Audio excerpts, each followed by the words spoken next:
소금물 한 잔, 온몸 염증을 가라앉고 묵은 통증이 싹 사라집니다. 오늘 이 영상 끝까지 보시면 고개를 끄덕이실 겁니다. 오늘 제가 말씀드릴 건 비싼 영양제도 처방약도 아니에요. 바로 소금입니다. 단, 소금이라고 다 같은 소금이 아닙니다. 어떤 소금을 어떻게 쓰느냐에 따라 약이 되기도 하고 오히려 독이 되기도 합니다. 오늘 그 차이를 정확하게 짚어드릴게요. 병원에서 위급한 환자에게 제일 먼저 놓는 링거, 다들 아시죠? 그 링거의 핵심 성분이 바로 소금물입니다. 0.9% 농도의 소금물, 의학 용어로는 생리식염수라고 부릅니다. 그런데 우리는 왜 그동안 소금을 무조건 멀리하라고 배워왔을까요? 오늘 그 오해부터 하나씩 풀어드리겠습니다. 그리고 제대로 된 소금물이 혈관, 수면, 두통, 야간요, 심지어 뱃살까지 어떻게 바꿔놓는지 알려드리겠습니다. 한 가지 놀라운 사실을 말씀드릴게요. 우리 몸속에 흐르는 피, 땀, 눈물이 왜 짠지 아세요? 우리 몸의 체액 염분 농도가 0.9%이기 때문입니다. 병원 링거도 정확히 0.9% 소금물이에요. 우리 몸은 이미 소금물로 이루어져 있다는 겁니다.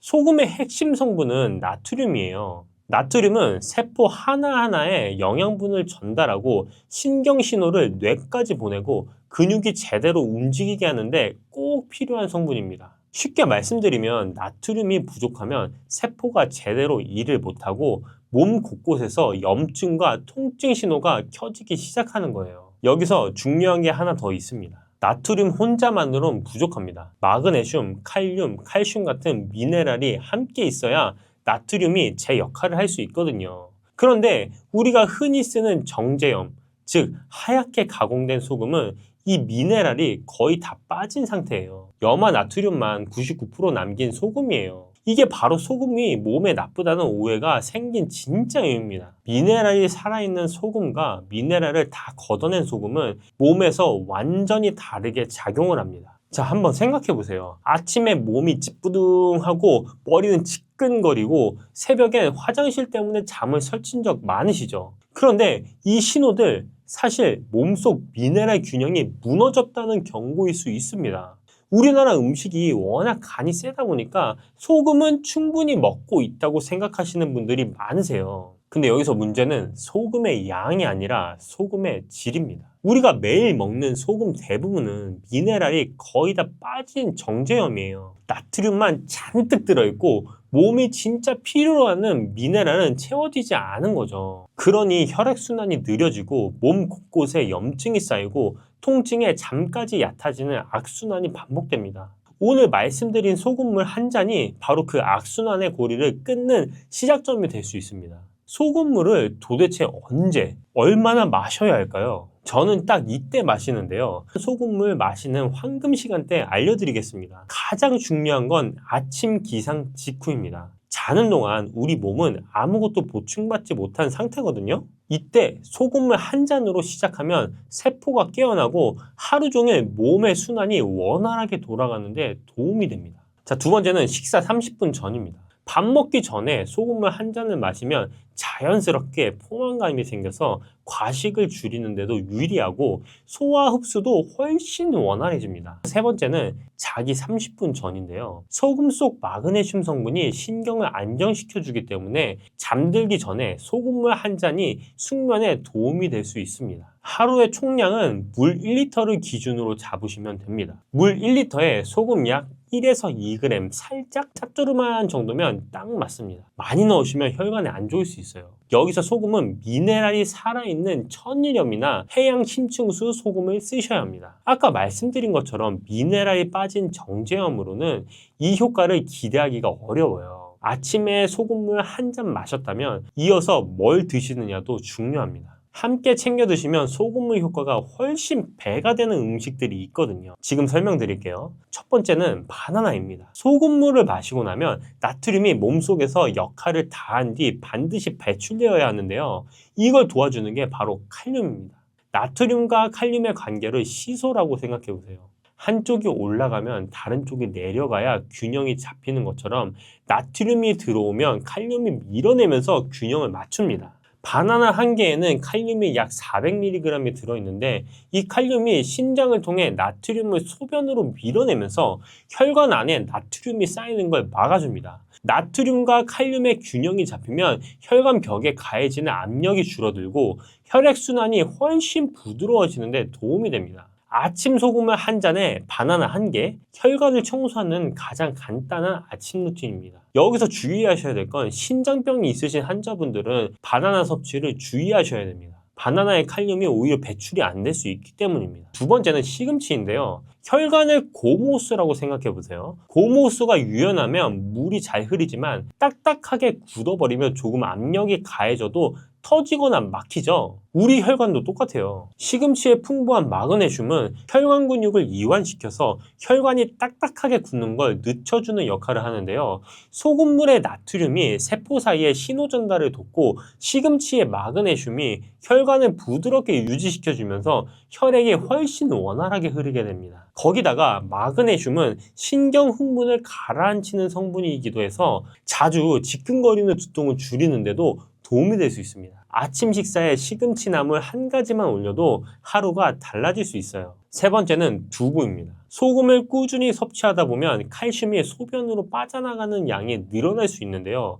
이걸 그냥 두면 우리 몸은 부족한 칼슘을 채우려고 뼈에서 칼슘을 막 끌어다 씁니다. 마치 비상금을 털어 쓰는 것처럼요. 처음엔 괜찮아 보여도 시간이 지나면 통장이 바닥나듯이 뼈가 점점 약해지고 관절이 더 쑤시는 느낌으로 이어질 수 있습니다. 두부에는 100g당 칼슘이 약 130mg 들어있어서 소금물로 빠져나간 칼슘을 자연스럽게 보충해줍니다. 된장찌개에 두부 한 모만 넣어도 소금물과 아주 잘 맞는 균형 잡힌 식단이 완성됩니다. 한 가지만 기억하시면 돼요. 소금물도 결국 물이기 때문에 하루 1리터 소금물 자체가 이미 훌륭한 수분 보충이 됩니다. 별도로 물을 더 챙겨 마실 필요 없이 소금물 1리터를 아침 식전 취침 전으로 나눠서 꾸준히 드시는 것만으로도 충분합니다. 단 하루에 1리터를 넘기는 건 피하세요. 좋은 것도 넘치면 부담이 되듯이 적정량을 지키는 것이 소금물을 제대로 활용하는 핵심입니다. 처음 시작하는 분들은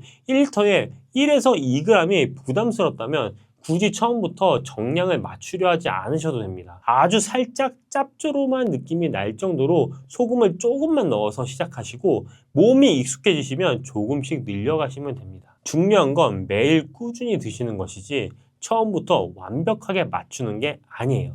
여러분, 소금물이 다이어트에 도움이 된다는 말을 들어보셨나요? 소금물이 다이어트에 도움이 된다고? 이런 분들 계시죠? 굶는 다이어트가 왜 실패하는지 아시나요? 몸이 미네랄 부족을 감지하면 오히려 지방을 더 꼭 붙잡아두려고 하거든요. 비상사태라고 판단하는 거죠. 반대로 미네랄이 충분히 채워지면 몸이 안심하고 지방을 에너지로 태우기 시작합니다. 억지로 굶거나 약에 의존하지 않아도 되는 가장 자연스러운 다이어트 방법이 바로 이 원리예요. 한 달만 꾸준히 드셔보세요. 몸이 달라지는 걸 직접 느끼실 수가 있을 겁니다. 그렇다면 어떤 소금을 써야 할까요? 정답은 미네랄이 살아있는 소금을 고르셔야 합니다. 마트에서 흔히 보이는 하얀 소금 정제염이라고 하는데요. 이 소금은 바닷물에서 나트륨만 뽑아내고 나머지는 다 걷어낸 거예요. 미네랄은 거의 없다고 보시면 됩니다. 이걸로 소금물을 만들어 드시면 나트륨만 잔뜩 들어오고 몸이 진짜 필요로 하는 마그네슘, 칼륨, 칼슘은 하나도 채워지지 않아요. 천일염이나 해양 심층수 소금이 대표적인데요. 천일염은 염전에서 햇볕과 바람으로 자연 건조한 소금으로 미네랄이 함께 남아 있습니다. 해양 심층수 소금은 수백 미터 아래 깊은 바다에서 끌어올린 물로 만든 소금인데요. 이 표층 바닷물보다 오염이 적고 미네랄 함량이 높아서 소금물로 활용하기에 가장 좋습니다. 제가 이번에 준비한 소금이 이 MQ 눈소금인데요. 뭐 쓰냐고 물어보시는 분들이 많아서 오늘 처음으로 공개하는 겁니다. 제가 매일 아침 소금물 챙겨 마실 때 쓰는 소금이 바로 이겁니다. 꾸준히 먹다 보니 이것만 쓰게 되더라고요. 해양 심층수로 만든 소금이라 미네랄 함량이 높고 물에 잘 녹아서 흡수도 좋습니다. 마그네슘, 칼륨, 칼슘이 제대로 들어있는 소금이에요. 찾기 어려우신 분들은 제가 링크 하나 남겨드릴게요. 실제로 아침에 일어났을 때 몸이 가볍고 머리가 맑아졌다고 하시는 분들이 있습니다. 한 달쯤 지나니까 주변에서 얼굴 혈색이 좋아졌다고 먼저 알아채더라고 하시는 분들, 오래 걸어도 예전처럼 다리가 무겁지 않고 몸 전체가 조금씩 젊어지는 느낌이라고 하시는 분들, 비싼 영양제도 힘든 운동도 아니에요. 오늘 당장 해보실 수 있습니다. 내일 아침 눈 뜨시자마자 천일염이나 해양 심층수 소금 한 꼬집을 물 한 컵에 녹여서 드셔보세요. 살짝 짭조름한 그 한 잔이 오늘 말씀드린 모든 변화의 시작점이 될 수 있습니다. 딱 2주만 드셔보세요. 몸이 먼저 답해드릴 겁니다. 여러분, 혹시 이런 경험 있으세요? 젊을 때는 밥 조금만 줄여도 금방 빠졌는데 50대 넘어가니까 아무리 굶어도 살이 안 빠진다. 운동을 해봐도 예전 같지 않고 물만 먹어도 살이 찌는 것 같다. 도대체 왜 그런 걸까요? 오늘은 50대가 넘으면 살이 안 빠지는 진짜 이유, 그리고 이거 어떻게 해결할 수 있는지 속 시원하게 알려드릴게요. 결론부터 말씀드릴게요. 나이가 들면 우리 몸에서 탄수화물을 처리하는 방식이 완전히 달라집니다. 젊었을 때는 밥을 먹으면 그게 에너지로 쓰였어요. 활동하고 움직이는데 연료로 썼단 말이죠. 근데 50대가 넘어가면 똑같이 밥 한 공기를 먹어도 그게 에너지로 안 가고 바로 뱃살로, 옆구리살로 저장이 됩니다. 제가 쉽게 비유를 드리면요, 젊었을 때는 휘발유 넣으면 바로 달리는 차였어요. 근데 나이가 들면 휘발유를 넣어도 달리질 않고 기름통에 계속 쌓이기만 하는 거예요. 그러니까 적게 먹어도 살이 안 빠지는 게 어떻게 보면 당연한 겁니다. 의지가 약해서가 아니에요. 우리 몸의 시스템이 달라진 거예요. 이게 왜 중요하냐면요, 50대나 60대 어르신 대부분들이 이 사실을 모르시고 젊었을 때처럼 다이어트를 하세요. 밥을 굶거나 무리하게 운동을 하시거나 원푸드 다이어트 같은 거 하시죠. 그런데 효과가 없으니까 자책을 하세요. 나는 의지가 약해서 그래. 나는 원래 살 안 빠지는 체질이야. 이렇게 생각하시는 분들이 정말 많아요. 근데 그게 아닙니다. 의지의 문제가 아니라 몸의 문제예요. 우리 몸의 대사 시스템이 바뀌었기 때문에 예전 방식으로는 절대 안 빠집니다. 특히 밥 드시고 나서 혈당이 확 올라가면 그게 전부 지방으로 가거든요. 이 원리를 이해하셔야 제대로 된 다이어트를 시작할 수 있어요. 또 하나 문제가 있어요. 나이가 들면 장 기능도 같이 떨어집니다. 변비가 생기시거나 배변이 불규칙해지시는 분들 많으시죠? 저도 그런데요. 이러면 노폐물이 몸에 쌓이고 붓기도 심해지고 아무리 적게 먹어도 몸이 무거워져요. 그게 다 살로 가는 겁니다. 많은 분들이 이런 오해를 하세요. 나는 밥도 적게 먹는데 왜 살이 안 빠지지? 이렇게요. 근데 문제는 얼마나 먹느냐가 아니라 먹은 게 어디로 가느냐입니다. 50대가 넘으면 기초대사량이 확 떨어져요. 기초대사량이 뭐냐면 가만히 숨만 쉬고 있어도 우리 몸이 쓰는 에너지예요. 20대 때는 가만히 있어도 하루에 1500칼로리 넘게 썼는데 60대가 되면 1200칼로리도 안 쓰시는 분들이 많아요. 그러니까 똑같이 먹어도 남는 게 훨씬 많아지는 거죠. 거기다가 탄수화물 대사 능력도 떨어집니다. 밥 한 공기 드시면 혈당이 확 올라가는데요. 젊었을 때는 인슐린이 빠르게 처리했어요. 혈당이 올라가면 인슐린이 뽕 하고 나와서 금방 낮춰졌단 말이에요. 근데 나이가 들면 인슐린 반응이 느려지면서 혈당이 높은 상태가 오래 유지됩니다. 이 높은 혈당이 결국 어디로 가냐면 지방으로 전환되는 거예요. 그래서 적게 먹었는데 왜 살이 쪄? 하시는 분들, 이게 바로 그 이유입니다. 먹는 양의 문제가 아니라 몸이 처리하는 방식의 문제입니다. 그러니까 무작정 굶는 게 답이 아니고 탄수화물이 지방으로 가는 그 과정 자체를 막아줘야 합니다. 그럼 어떻게 해야 할까요? 여기서 중요한 성분 3가지를 제가 알려드릴게요. 이 3가지만 기억하시면 됩니다. 첫 번째, 가르시아 캄보지아입니다. 이름이 좀 어렵죠? 쉽게 말씀드리면 동남아에서 나는 열대 과일이에요. 망고스틴이랑 비슷하게 생겼는데 이 과일 껍질에서 추출한 성분이 있어요.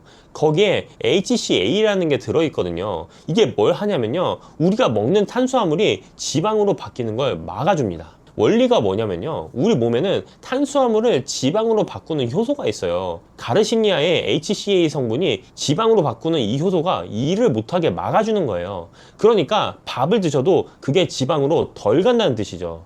난소화성 말토 덱스트린입니다. 이것도 이름이 참 어려운데요. 쉽게 말하면 옥수수나 감자에서 뽑아낸 식이섬유예요. 이 성분이 식후에 혈당이 확 올라가는 걸 막아줍니다.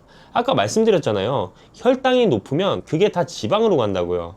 이 성분이 혈당 상승을 완만하게 잡아주니까 지방이 덜 쌓이는 거예요. 거기다 식이섬유가 장에서 배변 활동까지 도와줍니다. 변비 있으신 분들한테 특히 좋아요. 자, 세 번째, 이건 좀 익숙하실 텐데요. 알로에겔 추출물이에요. 알로에는 다들 아시죠? 피부에 좋다고 화장품에 많이 들어가잖아요. 근데 먹어도 좋습니다. 장 건강에 도움이 되고 면역력도 올려주고 피부도 좋아져요. 다이어트 할 때 장 건강이 왜 중요하냐면요, 장이 안 좋으면 아무리 좋은 걸 먹어도 흡수가 제대로 안 돼요. 그리고 변비가 생기면 노폐물이 몸에 쌓이면서 붓고 체중도 안 빠지거든요. 근데요, 이 세 가지를 따로따로 챙기려면 얼마나 번거롭겠어요. 가르시니아 따로, 식이섬유 따로, 알로에 따로 이것저것 챙기다 보면 결국 귀찮아서 안 드시게 되거든요. 저도 그렇고 저희 어머니도 그렇고 예전에 따로 챙겨 드시다가 포기하셨어요. 그러다가 찾은 게 있습니다. 바로 이 세컨랩스 다이어트 스틱이에요.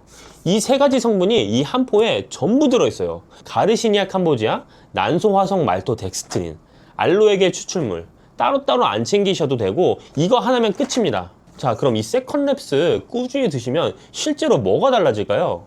일단 제일 먼저 느끼시는 게 화장실 가는 게 편해진다는 거예요. 난소화성 말토덱스트린이 식이섬유라서 장 운동을 도와주거든요. 변비 있으신 분들은 일주일 정도만 드셔도 요즘 화장실 가는 게 달라졌네? 하고 느끼세요. 아침에 일어나서 시원하게 화장실 가시는 게 달라지면 하루가 가볍습니다. 그 다음은 식후에 더부룩하고 졸린 게 줄어듭니다. 밥 드시고 나면 꼭 눈이 감기고 배가 빵빵하셨던 분들 계시죠? 그게 사실 혈당이 올라갔다가 뚝 떨어지면서 생기는 현상이거든요. 세컨랩스가 혈당 상승을 완만하게 잡아주니까 그런 증상이 한결 나아지세요. 그리고 2주에서 한 달 정도 꾸준히 드시면 몸이 가벼워진 느낌이 드세요. 체중계 숫자가 확 빠지는 것보다 먼저 붓기가 빠지고 아침에 얼굴이 덜 붓고 옷 입을 땐 허리 부분에 여유가 생기는 걸 느끼시는 분들이 많습니다. 알로에겔 성분 덕분에 피부가 좋아졌다고 하시는 분들도 꽤 계십니다. 보통 다이어트 하면 얼굴이 푸석푸석해지잖아요. 먹는 걸 줄이니까요. 근데 세컨랩스는 장 건강에 피부를 같이 챙겨주니까 오히려 안색이 좋아지셨다는 분들이 계시더라고요. 이게 그냥 하는 말이 아닙니다. 실제 연구 데이터가 있습니다. 난소화성 말토덱스트린 같은 경우에 인체 적용 시험을 했는데요. 건강한 성인을 대상으로 포도당이나 설탕을 먹을 때 난소화성 말토덱스트린을 같이 먹은 그룹과 안 먹은 그룹을 비교했어요. 결과가 어땠냐면 같이 먹은 그룹은 혈당 상승이 확연하게 억제됐습니다. 식후 30분, 60분, 120분 모든 시점에서 혈당이 낮게 유지됐어요. 가르시니아 캄보지아도 인체 적용 시험 결과가 있습니다. 14주 동안 꾸준히 섭취한 그룹에서 체중, BMI, 체지방률, 허리 둘레, 엉덩이 둘레가 모두 감소한 걸로 나타났습니다. 특히 체지방률 같은 경우 31.6%였는데 14주 후에 30.5%까지 떨어졌습니다. 놀랍지 않나요? 그리고 사실 제가 이 제품을 가지고 나온 이유가 있어요. 저희 어머니한테 드렸거든요. 우리 어머니가 입맛이 굉장히 까다로우세요. 맛없는 거 진짜 못 드시는 분이에요. 가루약 같은 것도 안 드시고 늘 알약만 챙겨 드시는 분인데 세컨랩스는 석류 맛이라 맛있다고 하시면서 잘 드시더라고요. 가루인데도 거부감 없이 드시는 거예요. 화장실도 전보다 훨씬 잘 가신다고 하시고요. 요즘은 친구분들한테 벌써 다이어트 된다고 말하고 다니시더라고요. 제가 드린 건데 본인이 발견한 것처럼 자랑하고 계세요. 그래서 이번에 저도 여러분들한테 자신있게 가지고 나왔습니다. 이 하단 고정 댓글에 링크 달아둘 테니까 한번 보시면 좋을 것 같습니다. 자, 그러면 어떻게 드시면 될까요? 방법이 정말 간단합니다. 비타민C 드시듯이 하루에 2포 식전이나 식후에 드시면 됩니다. 아침 드시기 전에 한 포, 저녁 드시기 전에 한 포, 이렇게 2번만 챙겨 드시면 돼요. 물이 필요 없습니다. 스틱을 뜯어서, 자, 이렇게 뜯어서 입에 털어 넣으시면 3초면 끝납니다. 이게 파우더 형태인데 혀에 닿자마자 사르르 녹거든요. 그래서 물 없이 그냥 드실 수 있고요. 석류 맛이라서 새콤달콤해서 맛있습니다. 가루약 특유의 그 텁텁하고 목에 걸리는 느낌이 없어요. 만약에 이 가루가 불편하신 분들은 물에 타서 드셔도 됩니다. 샐러드나 요거트 위에 툭툭 뿌려 드셔도 됩니다. 식사하실 때 같이 곁들여 드시면 더 자연스럽게 섭취할 수 있어요. 자, 이렇게 넣어서 넣으면 바로 녹습니다. 그리고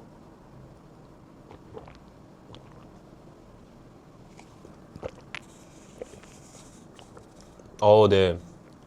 굉장히 이게 달달하면서도 그 석류 맛이 같이 나니까 굉장히 새콤달콤하네요. 아니, 마셔보니까 생각보다 새콤달콤하고 그 다이어트 약 특유의 그런 거부감이 있는 맛이 전혀 안 납니다. 이게 석류 맛이 나면서 굉장히 새콤달콤하거든요. 중년 여성분들이 굉장히 좋아할 것 같은 맛입니다. 제일 좋은 타이밍은 식전입니다. 밥 드시기 15분에서 30분 전에 한 포 드시면 식후 혈당 상승 억제하는데 더 효과적이거든요. 근데 깜빡하셨으면 식후에 드셔도 괜찮습니다. 중요한 건 하루에 2번 꾸준히 드시는 겁니다. 이 세컨랩스가 좋은 게요, 6가지 기능을 한 번에 인정받은 제품이에요. 혈당, 체지방, 배변, 면역력, 피부, 장 건강까지 이거 하나로 다 챙기실 수 있어요. 그리고 GMP 인증시설에서 만들어졌습니다. 위생적이고 안전하게 관리된 곳에서 만들어졌다는 거죠. 내 몸에 들어가는 건데 어디서 만들어졌는지도 중요하잖아요. 그리고 먹기가 정말 편합니다. 물도 필요 없고 어디서든 3초면 드실 수 있어요. 외출하실 때 가방에 넣어 다니시다가 식당에서 밥 드시기 전에 하나 드시면 됩니다.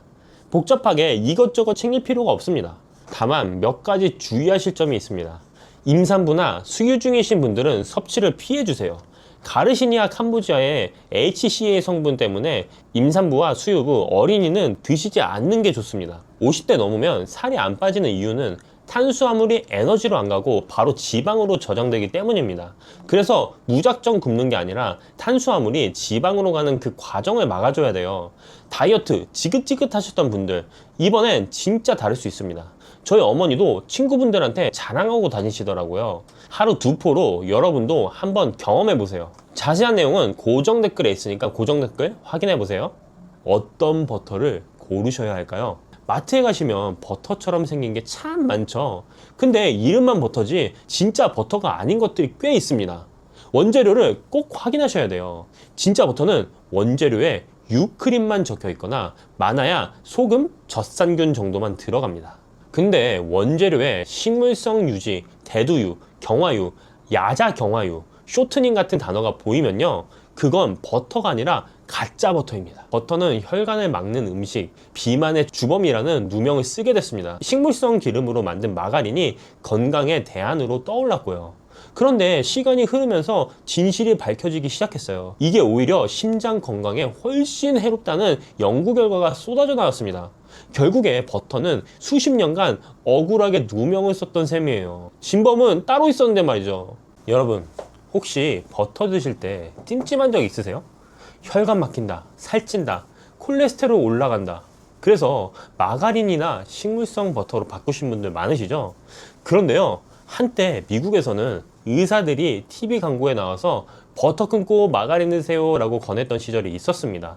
미국 심장협회까지 나서서 식물성 기름을 추천했어요. 근데 지금은요, 그 마가린이 오히려 몸에 해롭다는 게 밝혀졌습니다. 그러면 그동안 버터는 왜 누명을 썼던 걸까요? 해외에서 한 건강 전문의가 아주 파격적인 실험을 했습니다. 10일 동안 버터를 100스푼, 그러니까 1.4kg 넘게 먹어본 거예요. 미국 심장협회 권장량의 8배나 넘는 포화지방을 섭취한 겁니다. 상식대로라면 혈중 지방 수치가 치솟아야 정상이잖아요. 근데 결과가 어떻게 나왔냐면요, 중성 지방 수치가 56에서 54로 오히려 떨어졌습니다. 혈당도 95에서 84로 내려갔고 인슐린 수치까지 좋아졌어요. 체중은요, 그대로였습니다. 어떻게 이런 일이 가능했던 걸까요? 오늘 그 비밀을 낱낱이 파헤쳐 보겠습니다. 사실 우리 어르신들 세대는 버터를 꺼리시는 분들이 많으세요. 그거 기름덩어리 아니야? 혈관에 안 좋대 하시면서요. 그래서 식용유랑 마가린만 쓰시는 분들도 많고요. 근데요, 한번 생각해 보세요. 버터는 수천 년 전부터 인류가 먹어온 음식이에요. 우유에서 지방만 분리한 거니까 자연식품이죠. 그런데 마가린은요, 100년 정도밖에 안 된 가공식품입니다. 콩기름이나 옥수수 기름을 화학적으로 처리해서 버터처럼 굳힌 거예요. 그런데 왜 자연식품인 버터가 나쁘다는 인식이 퍼졌고 가공식품인 마가린이 건강식품 취급을 받았던 걸까요? 20세기 후반에 미국에서 좀 이상한 일이 벌어졌습니다. 식품산업계와 정치권이 영양학 연구에 깊숙이 개입하기 시작한 거예요. 그때 포화지방이랑 콜레스테롤이 집중 공격을 받았습니다. 동물성 지방이 심장병의 원인이다 라는 주장이 과학적 진실처럼 퍼져나갔어요. 그러면서 버터는 혈관을 막는 음식, 비만의 주범이라는 누명을 쓰게 됐습니다. 식물성 기름으로 만든 마가린이 건강의 대안으로 떠올랐고요. 그런데 시간이 흐르면서 진실이 밝혀지기 시작했어요. 문제는 버터가 아니었습니다. 진짜 모든 문제는 마가린을 만들 때 쓰는 경화유, 그러니까 트랜스 지방이었던 거예요. 이게 오히려 심장 건강에 훨씬 해롭다는 연구 결과가 쏟아져 나왔습니다. 결국에 버터는 수십 년간 억울하게 누명을 썼던 셈이에요. 진범은 따로 있었는데 말이죠. 그러면 버터가 실제로 어떤 성분으로 되어 있는지 한번 볼까요? 버터는 약 80% 이상이 지방이고 15% 정도가 수분, 나머지가 소량의 단백질과 유당입니다. 지방 중에서 포화지방이 약 65%, 불포화지방이 약 35% 정도 들어있어요. 여기서 중요한 게 있습니다. 모든 지방식품에는 포화지방과 불포화지방이 섞여 있어요. 올리브유에도 포화지방이 있고 버터에도 불포화지방이 있습니다. 식물성은 좋고 동물성은 나쁘다는 공식 자체가 과학적으로 맞지 않는 거예요. 그리고 버터에는 아주 귀한 성분들이 들어있습니다. 부티르산이라는 단쇄 지방산이 있는데요. 이게 장 건강에 도움을 줍니다. 비타민 A도 풍부하고 비타민 D, E, K2도 소량 들어있어요. 특히 목초를 먹인 소의 우유로 만든 버터는 색깔이 더 노란데 그 이유가 풀에서 온 카로티노이드 성분 때문입니다. 그래서 좋은 버터는 단순한 지방 덩어리가 아니라 지용성 비타민을 공급해주는 기능성 식품이라고 볼 수 있어요. 그래, 성분이 좋다는 건 알겠어. 근데 실제로 먹으면 뭐가 달라지는데? 실제로 버터를 꾸준히 드시는 분들 후기를 보면요, 공통적으로 나온 얘기가 있습니다. 포만감이 확실히 다르다는 거예요. 아침에 달걀 요리에 버터 한 조각 넣어서 드시면 점심때까지 허기가 훨씬 덜하다고 하세요. 그리고 에너지 레벨이 안정된다는 분들도 많습니다. 밥이나 빵처럼 탄수화물 위주로 드시면 식후에 졸리고 오후에 축 처지잖아요. 근데 좋은 지방을 충분히 드시면 그런 기복이 줄어든다고 해요. 특히 여성분들 중에 생리 전에 식욕이 폭발하는 분들, 단 거 찾게 되는 분들 계시죠? 그런 분들이 아침에 버터를 조금씩 드시기 시작하면서 식욕이 훨씬 안정됐다는 후기가 많습니다. 혈당을 급격히 올리지 않으면서 포만감을 주기 때문에 그런 효과가 나타나는 거예요. 아까 말씀드린 해외 건강 전문의 실험 얘기부터 좀 더 자세히 해드릴게요. 이분이 10일 동안 버터 100스푼을 드시면서 다른 음식도 함께 드셨는데요. 총 칼로리의 78%를 지방에서 15%를 단백질에서, 탄수화물은 고작 7%만 드셨습니다. 거의 지방 위주 식단이었죠. 결과가 어땠냐면요, 중성지방이 56에서 54로 떨어졌습니다. 일반적으로 건강한 수치가 100 미만인데 이미 좋은 상태에서 더 좋아진 거예요. 인슐린 저항성 지표도 0.82에서 0.58로 개선됐고요. 몸무게는 85kg 그대로였습니다. 물론 이건 극단적인 실험이고 모든 분께 똑같이 적용되는 건 아닙니다.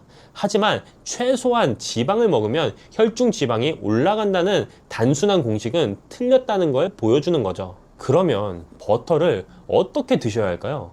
가장 중요한 건 뭐랑 같이 드시느냐입니다. 버터를 빵에 발라 드시거나 설탕 들어간 잼이랑 같이 드시면 효과를 보기 어렵습니다. 탄수화물이랑 같이 먹으면 인슐린이 확 올라가면서 지방 대사가 억제되거든요. 그러면 지방이 에너지로 안 쓰이고 쌓이게 됩니다. 대신 달걀 요리나 해산물, 고기, 채소 볶음 같은 음식에 버터를 넣어보세요. 고기나 채소를 볶을 때 마무리로 버터 한 조각 넣으시면 조미료 없이도 풍미가 확 살아납니다. 그리고 제가 요즘 즐겨 마시는 게 하나 있는데요. 레몬 버터 차라는 겁니다. 이름만 들으면 좀 이상하죠? 버터를 차에 넣어 마신다니. 근데 한번 드셔보시면 생각이 달라지실 거예요. 만드는 법을 제가 알려드리겠습니다. 먼저 따뜻한 물 한 컵을 준비하세요. 따뜻한 물 250ml에 버터를 한 스푼 정도 넣으세요. 가염 버터 쓰시면 소금은 안 넣으셔도 되고, 무염 버터 쓰시면 소금은 아주 조금 한 꼬집만 넣으시면 됩니다. 그리고 레몬즙을 밥 숟가락으로 한 두 스푼 정도 넣어주세요. 이걸 숟가락으로 잘 저어주시면 버터가 녹으면서 고소하고 부드러운 음료가 됩니다. 레몬 향이 느끼한 맛을 잡아줘서 의외로 깔끔해요. 이걸 언제 드시면 좋냐면요, 아침에 일어나서 공복에 한 잔 드셔보세요. 몸이 따뜻해지면서 에너지가 올라오는 느낌이 나실 거예요. 커피처럼 카페인이 없으니까 속 쓰릴 일도 없고 어르신들 아침 음료로 딱 좋습니다. 자, 제일 중요한 얘기입니다. 어떤 버터를 고르셔야 할까요? 마트에 가시면 버터처럼 생긴 게 참 많죠. 근데 이름만 버터지 진짜 버터가 아닌 것들이 꽤 있습니다. 원재료를 꼭 확인하셔야 돼요. 진짜 버터는 원재료에 유크림만 적혀 있거나 많아야 소금, 젖산균 정도만 들어갑니다. 근데 원재료에 식물성 유지, 대두유, 경화유, 야자 경화유, 쇼트닝 같은 단어가 보이면요, 그건 버터가 아니라 가짜 버터입니다. 그래서 저는 우리나라 브랜드 버터보다 추천드리는 게 따로 있어요. 제가 쓰는 버터 말씀드릴게요. 가성비로는 웨스트 골드 버터가 가장 좋습니다. 뉴질랜드산 목초 버터인데 가격이 착해요. 조금만 더 풍미를 원하시면 루어팍 무염 버터 추천드립니다. 덴마크산 발효 버터라 고소한 맛이 진해요. 더 비싼 제품들도 있는데 그건 확실히 가격값을 합니다. 궁금하신 분들은 영상 아래 더보기란에 정리해뒀으니 확인해보세요. 그런데 버터도 유제품이잖아요. 나는 우유만 먹어도 배가 아파 하시는 분들 계시죠? 그런 분들은 기버터를 드세요. 기버터는 일반 버터를 오래 끓여서 수분이랑 단백질, 유당을 다 제거한 거예요. 거의 순수한 지방이라서 유제품 민감하신 분들도 괜찮은 경우가 많습니다. 인도에서는 약처럼 쓸 정도로 귀하게 여기는 식품이에요. 제가 좋은 얘기만 드렸는데 주의하실 점도 있습니다. 첫 번째, 탄수화물이랑 같이 드시면 안 됩니다. 빵에 버터 발라 드시고 밥이랑 같이 드시고 이러면 버터의 좋은 점을 못 누려요. 꼭 단백질이나 채소 위주 식사에 곁들여 드세요. 둘째, 평소에 기름진 음식을 드신다면 속이 불편하신 분들은 천천히 시작해야 합니다. 소화 기능이 약하신 분들이 갑자기 버터를 많이 드시면 부담이 될 수 있어요. 처음에는 반 스푼 정도로 조금씩 시작해 보세요. 셋째, 드시고 나서 몸 반응을 잘 살펴보세요. 속이 편하고 에너지가 좋아지면 괜찮은 거고, 불편하면 양을 줄이거나 기버터로 바꾸셔야 합니다. 버터는 수십 년간 억울하게 누명을 썼습니다. 진짜 문제는 버터가 아니라 경화유로 만든 가짜 버터였어요. 진짜 버터는 오히려 포만감을 주고 에너지를 안정시키고 좋은 지방산과 비타민을 공급해주는 식품입니다. 다만 기억하세요. 버터 자체가 중요한 게 아니라 무엇과 함께 드시느냐가 핵심입니다. 빵이나 단 음식이랑 드시면 독이 되고 달걀이나 채소랑 드시면 약이 됩니다. 오늘 장 보실 때 원재료 한번 확인해 보세요. 유크림만 들어간 진짜 버터 하나 장바구니에 넣어 보시는 건 어떨까요? 여러분, 스트레스 받으면 피가 어떻게 변하는지 아시나요? 설탕물처럼 끈적끈적해집니다. 미국에서 진행된 연구가 있어요. 건강한 성인 44명한테 20분 동안 스트레스를 준 작업을 시켰더니 그 짧은 시간 안에 혈액 점도가 올라가고 콜레스테롤 수치가 높아졌습니다. 단 20분 만에요. 오늘은 왜 스트레스가 피를 끈적하게 만드는지, 그리고 이걸 어떻게 풀어야 하는지 말씀드리겠습니다. 왜 스트레스를 받으면 피가 끈적해질까요? 이건 우리 몸의 생존 본능이에요. 몸이 위험한 상황이라고 판단하면 자동으로 비상 모드에 들어가거든요. 원래 이 반응은 사바나 초원에서 맹수한테 쫓길 때 쓰라고 만들어진 겁니다. 호랑이가 쫓아오면 어떻게 해야 될까요? 죽어라 도망쳐야겠죠? 근데 도망치다가 다칠 수도 있잖아요.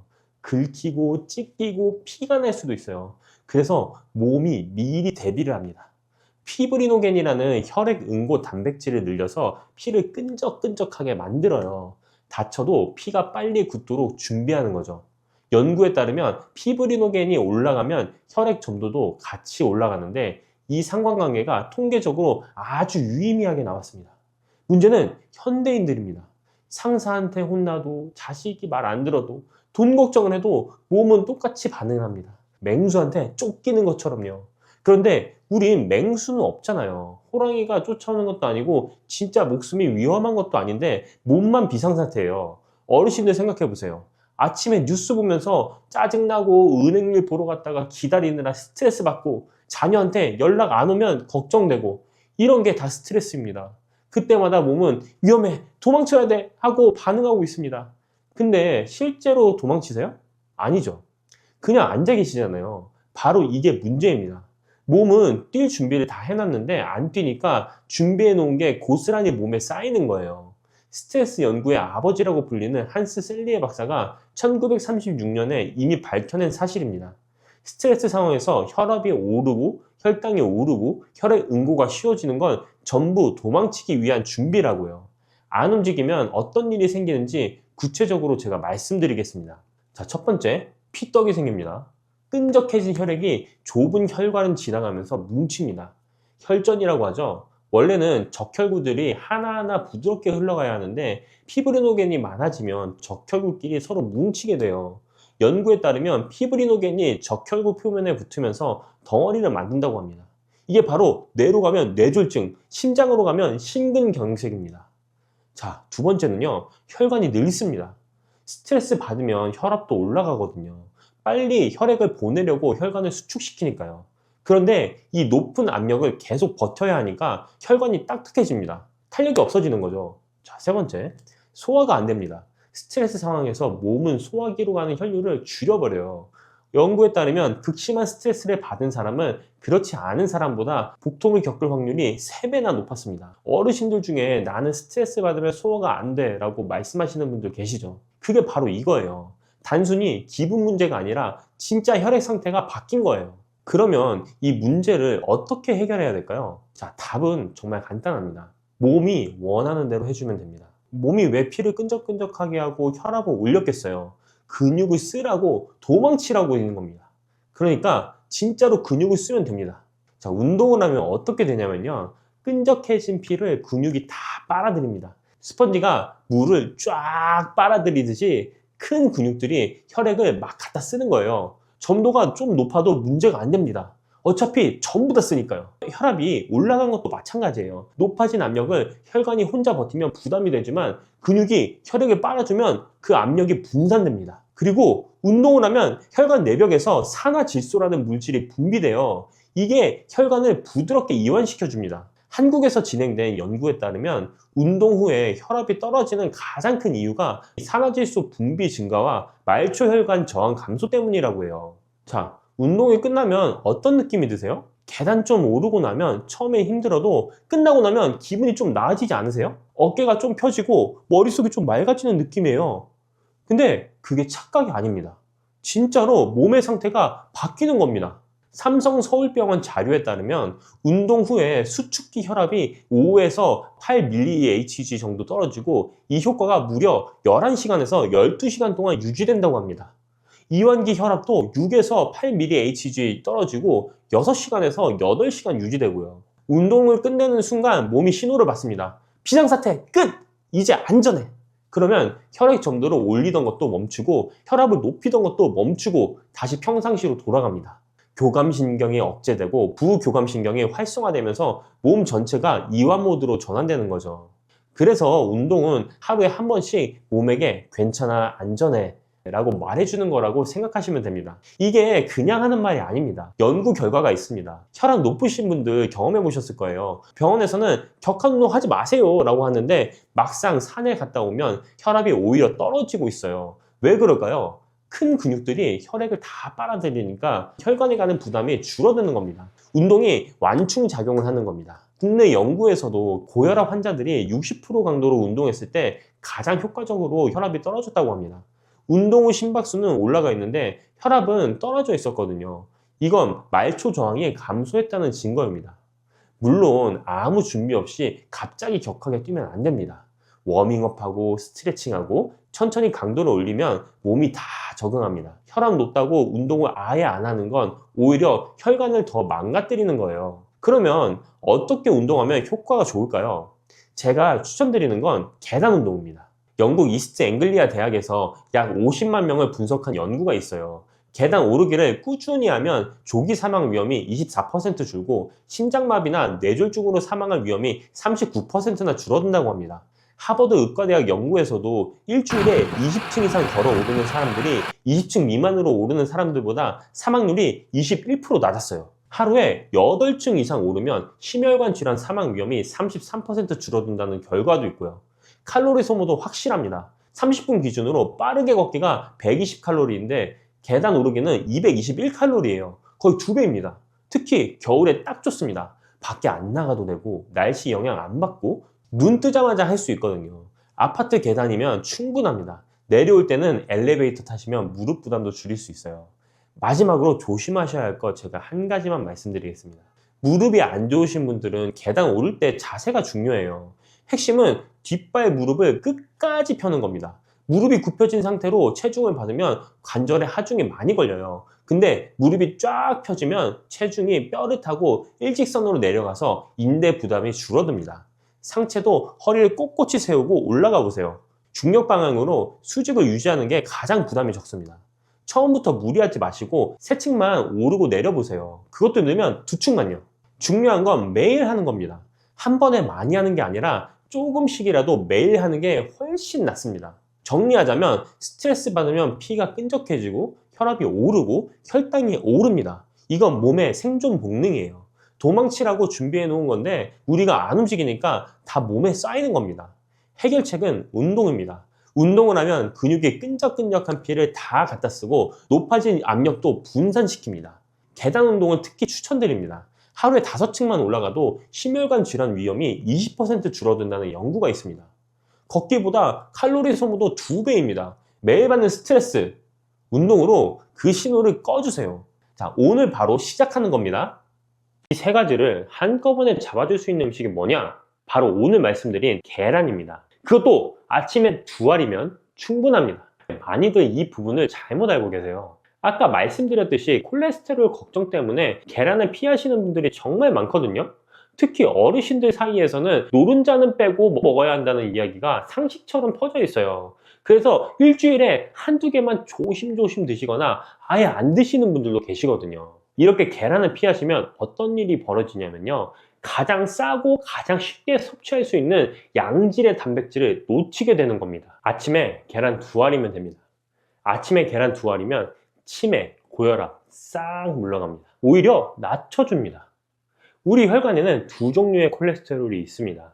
혈관 벽에 쌓여서 혈관을 좁게 만드는 나쁜 콜레스테롤 LDL이라고 하죠. 그리고 이 나쁜 놈들을 분해해서 간으로 보내버리는 좋은 콜레스테롤 HDL이 있어요. 계란 노른자의 레시피는 바로 이 HDL, 좋은 콜레스테롤의 수치를 높여주는 역할을 합니다. 동시에 LDL, 나쁜 콜레스테롤은 분해해서 줄여주고요.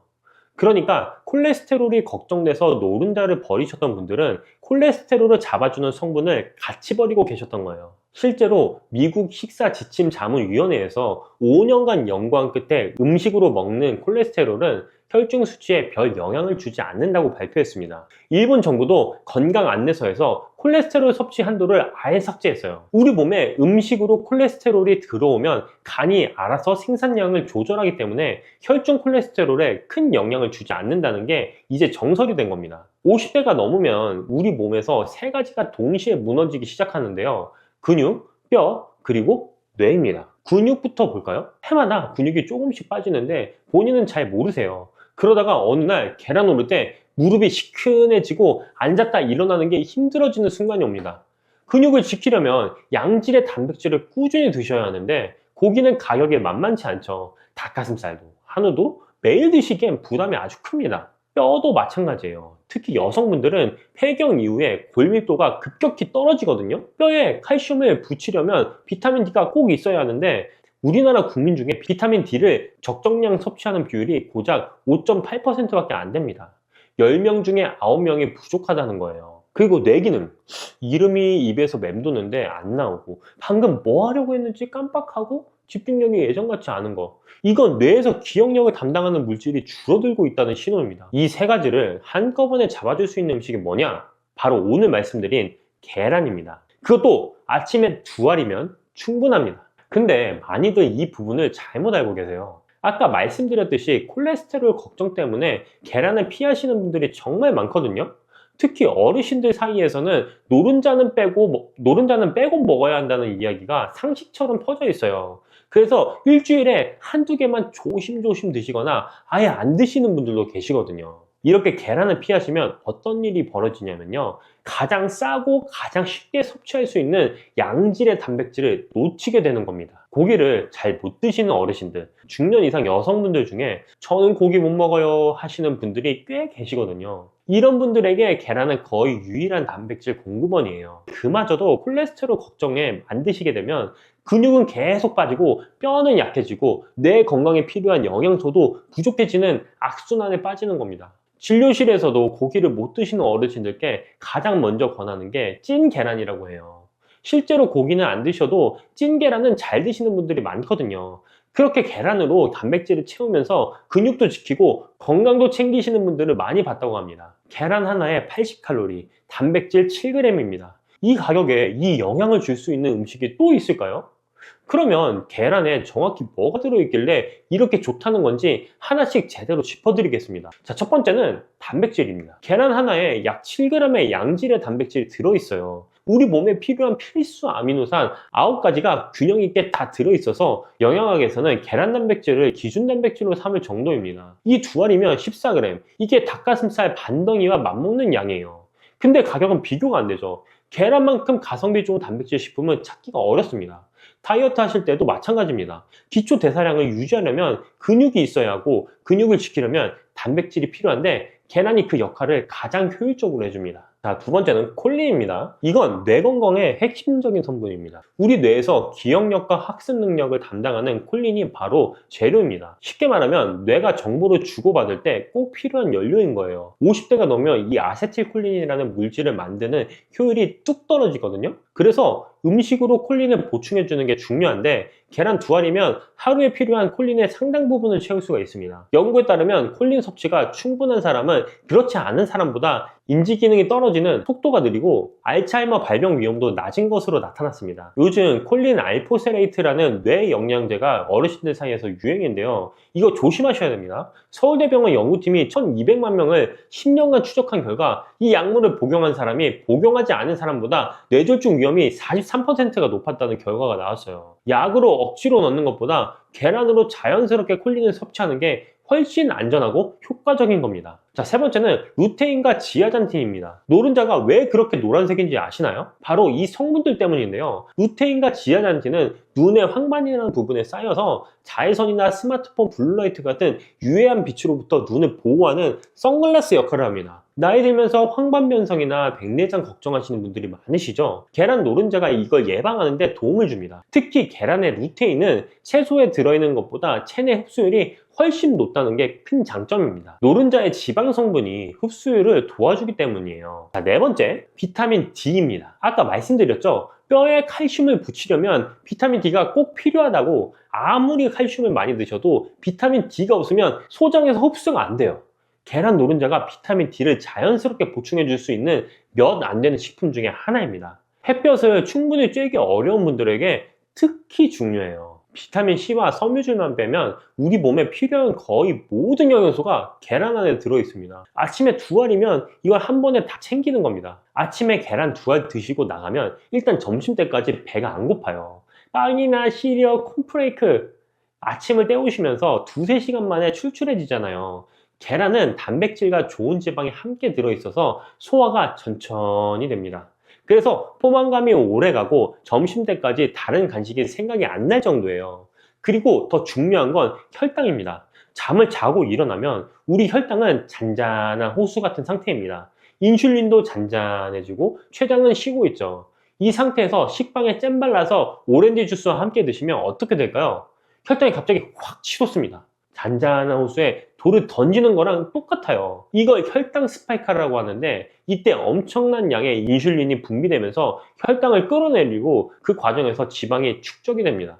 이 혈당 스파이크가 반복되면 더 심각한 문제가 생깁니다. 혈관 내벽 세포에 엄청난 스트레스가 가해지면서 상처가 나고, 그 상처를 복구하는 과정에서 혈관이 점점 좁아집니다. 혈전이 쌓인다는 거죠. 수십 년간 단 음식으로 아침을 드셨던 분들 중에서 협심증이나 심근경색, 뇌졸중이 오는 이유가 바로 이 혈당 스파이크 때문입니다. 계란으로 아침을 시작하면 혈당이 천천히 올라가기 때문에 이 스파이크를 막을 수 있습니다. 하루 종일 탄수화물이 당기지 않는 몸 상태를 유지할 수 있다는 거죠. 그리고 머리가 맑아집니다. 콜린이 뇌에 공급되니까 아침부터 집중력이 올라가고요. 오후에 멍한 느낌도 줄어들어요. 2주 정도만 꾸준히 드셔보세요. 아침이 확실히 달라지는 걸 느끼실 겁니다. 하버드 대학 연구팀에서 대규모 연구를 진행한 결과 하루에 한두 알의 계란 섭취는 심장병 발병 위험과 무관하다는 결론을 내렸습니다. 캐나다 맥마스터 대학교에서는 6개 대륙 50개국 17만 7천 명을 대상으로 분석했는데요. 하루에 계란 1개 정도는 심혈관 질환 이력 있는 분이라도 사망률을 높이지 않는 것으로 나타났습니다. 계란 섭취와 혈중 콜레스테롤 사이에서 유의한 연관성이 발견되지 않았다고 밝혔습니다. 다이어트 쪽 연구도 흥미로운데요. 아침에 계란을 먹은 그룹이 곡물 위주의 아침을 먹은 그룹보다 점심 식사량이 줄었고 하루 전체 칼로리 섭취량도 감소한 것으로 나타났습니다. 아침에 계란 2알이 체중 관리에도 도움이 된다는 거죠. 미국 심장병 학회에서도 올해 발표한 연구에서 심혈관 질환 위험군에게도 계란 섭취량이 큰 영향을 미치지 않는다는 결과를 공개했습니다. 이제 계란을 무서워하실 이유가 정말 없다는 겁니다. 그럼 이 계란을 어떻게 드셔야 할까요? 기본은 삶은 계란입니다. 기름도 안 들어가고 소화도 잘 되고 열에 약한 콜린 같은 영양소도 잘 보존돼요. 주말에 10개 정도 삶아서 냉장고에 넣어두시면 평일 아침마다 2~3개씩 꺼내서 일주일 아침이 해결됩니다. 물론 프라이를 좋아하시는 분들은 눌러붙지 않는 팬에 기름 최소한으로 드셔도 됩니다. 삶든 찌든 프라이를 하든 큰 그림으로 보면 계란을 매일 꾸준히 드신다는 것 자체가 중요합니다. 근데 계란만 드시면 정말 아깝습니다. 같이 먹는 음식에 따라서 효과가 확 달라지거든요. 오늘 꿀조합 3가지를 알려드리겠습니다. 계란과 함께 먹었을 때 보약이 되는 음식 첫 번째는 토마토입니다. 토마토에는 라이코펜이라는 강력한 항암 성분이 들어있는데요. 이 라이코펜이 열을 가하면 흡수율이 5배까지 올라갑니다.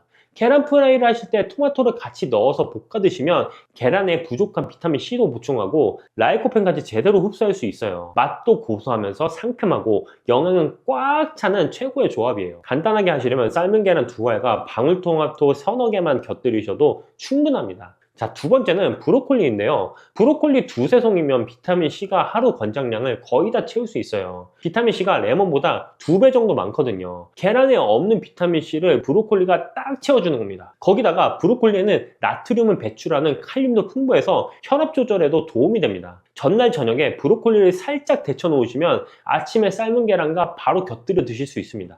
자, 세 번째는 두부나 낫또 같은 식물성 단백질인데요. 동물성 단백질인 계란과 식물성 단백질인 두부를 함께 드시면 아미노산 균형이 훨씬 좋아집니다. 특히 두부에는 이소폴라본이라는 성분이 있어서 폐경 이후에 여성 건강에도 도움이 됩니다. 여기서 하나 더 중요한 사실이 있는데요. 계란과 야채를 같이 드시면 야채에 들어있는 카로티노이드라는 항산화 성분의 체내 흡수율이 무려 5배 이상 높아집니다. 카로티노이드는 빨간색, 노란색, 주황색 과일이나 채소에 많이 들어있는데 지용성이라서 기름기가 있어야 흡수가 잘 되거든요. 계란 노른자의 지방이 이 역할을 해주는 겁니다. 그러니까 계란은 본인이 좋은 것도 있지만 같이 먹는 야채의 좋은 성분까지 끌어올려주는 고마운 존재예요. 이렇게 좋은 계란 같이 먹으면 몸에 독이 되는 음식도 있습니다. 첫 번째는 감입니다. 감에는 타닌이라는 성분이 들어있는데 이 타닌이 계란의 단백질과 만나면 서로 결합하면서 굳어버려요. 그러면 소화가 안 되고 가볍게는 속이 불편해지고 심하면 급성 위장염까지 올 수 있습니다.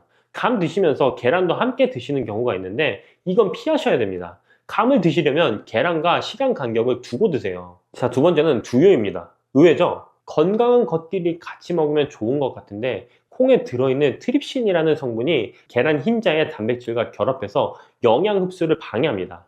아침에 삶은 계란 드실 때 두유 대신 물이나 우유를 곁들여 드시는 게 훨씬 낫습니다. 자, 셋째, 녹차나 홍차예요. 녹차에도 타닌이 많이 들어있거든요. 계란과 함께 드시면 단백질 소화를 방해하고 변비를 유발할 수 있어요. 녹차를 좋아하시는 분은 식사 후에 1시간 정도 지나서 따로 드시면 됩니다. 그리고 고지혈증에 대해서도 정리해 드릴게요. 고지혈증 약을 이미 드시고 계신 분들은 하루에 계란 2개, 노른자 포함해서 드셔도 문제 없다는 연구가 많으니 안심하시면 됩니다. 다만 약을 안 드시고 생활 습관으로만 관리하시는 분들은 노른자를 좀 줄이시고 흰자 위주로 드시면 좋겠습니다. 흰자에는 포화지방이 거의 없는 순수한 단백질 덩어리니까 단백질은 충분히 챙기면서 부담은 줄일 수 있습니다.